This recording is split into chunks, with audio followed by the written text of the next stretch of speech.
This is the assembly of the T-Rex 550X and 550L three-bladed tail rotor. You notice here I've already got two of the grips installed, and we're going to go ahead and build the third one. A little bit different than your traditional two-blade, but still pretty cool. I'm going to push the center pieces out here. We've got the grip itself, which has two radial bearings, one here, one on the inside. Those do not come out. We've got a small spindle shaft here that the grip is going to mount on, and when you receive it, all the parts are loose, so we're going to go ahead and back the bolt out. There is the bolt, washer at the end. Then we've got the standard thrust bearing arrangement. I have a hard time seeing this, but this says out. Go ahead and pull that off. Then I've got the actual thrust bearing, and then the inner race here. So as usual, we're going to want to put just a little bit of synthetic lube on the thrust bearing. Okay, the thrust bearing assembles with the open face, the obverse face to the inside. Then we get the outer race down over that. So it says out, facing out here. And I'm going to go ahead and get the bolt ready. Thread lock. This assembles together like this. Get this snug.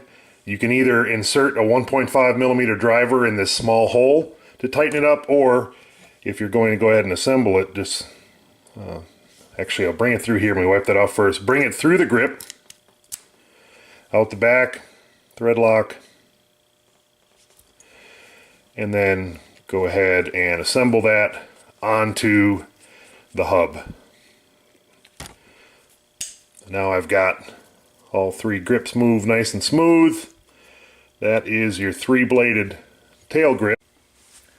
Okay, we've completed assembling the three-bladed rotor tail assembly here earlier in the video. Now we're going to take a look at the pitch slider and the pitch change links. This comes assembled from a line. Just wanted to point out a couple things here. We're looking down at the pitch slider. Notice the actual plastic pitch change arms sit on the outside of the straight parts. The pitch arms have essentially two faces to them here. We're going to assemble the plastic parts on the outside. After making a mistake with this earlier, I figured out this was the easiest visual to show you, where the arms come out straight and the black plastic is on here. Each one of these plastic parts secured with a small Phillips screw. You can come in here with a JIS medium or small. And we've got a stainless steel collared screw, and there is a small brass collar on the inside that keeps you from over tightening. Typical tiny bit of thread lock on these. Try to keep as much as you can off of the brass part. Okay, the other two I've already taken care of earlier. We're just re-showing you this. So there's my black plastic pieces coming off the straight arms, all three of them. Other part we have to do here, let me back the camera out just a little bit. 7 millimeter open end wrench on the flats on the collar right here. Loosen that up.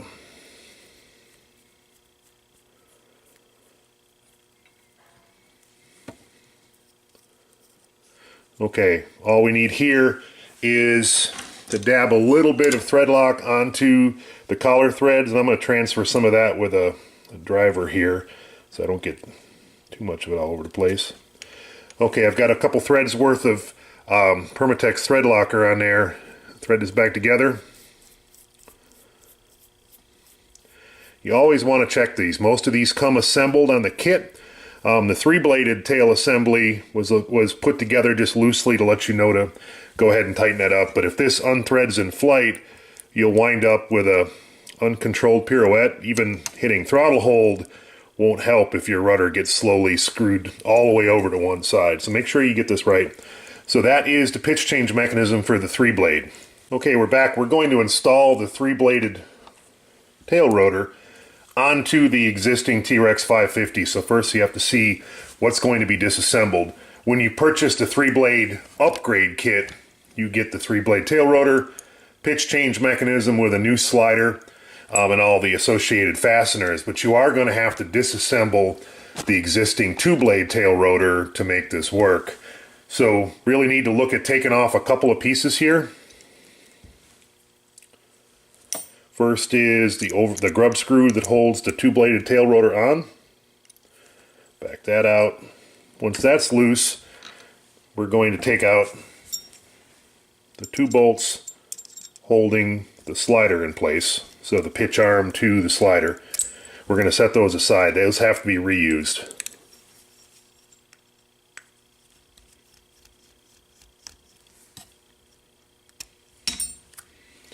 Okay, the two-bladed assembly sets off to the side.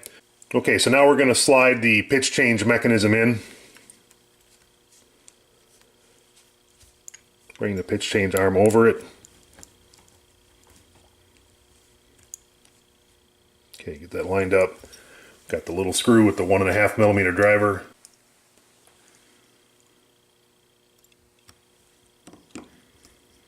Make sure we get that seated right. Okay, flip it over, same thing.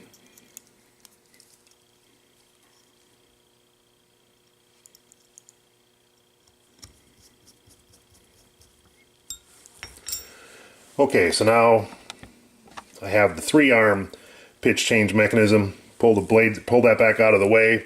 We're going to turn the detent in the shaft to the top so I can see it. We're going to slide the hub on. It doesn't really matter which way this goes. Take the grub screw out.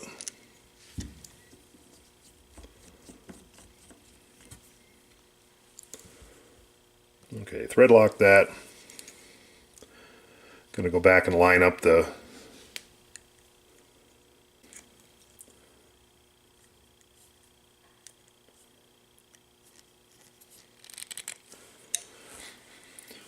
Okay, when it's tightened up, the grub screw should be in several turns, and we should be just short of being flush on the inside here. So there's just, the shaft is recessed just a little bit.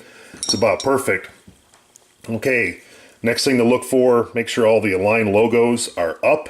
We are going to be putting these together with these small stainless screws, and each one of them gets a brass collar slid over it.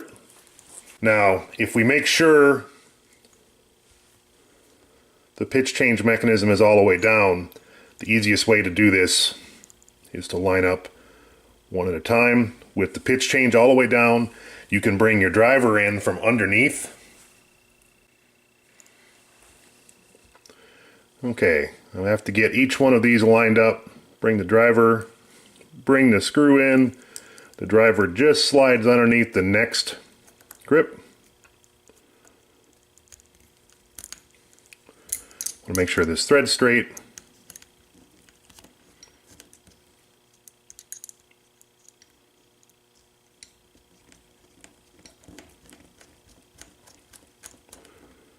Okay, that's one.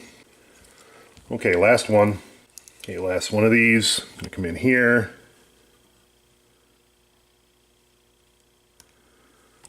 Get that lined up.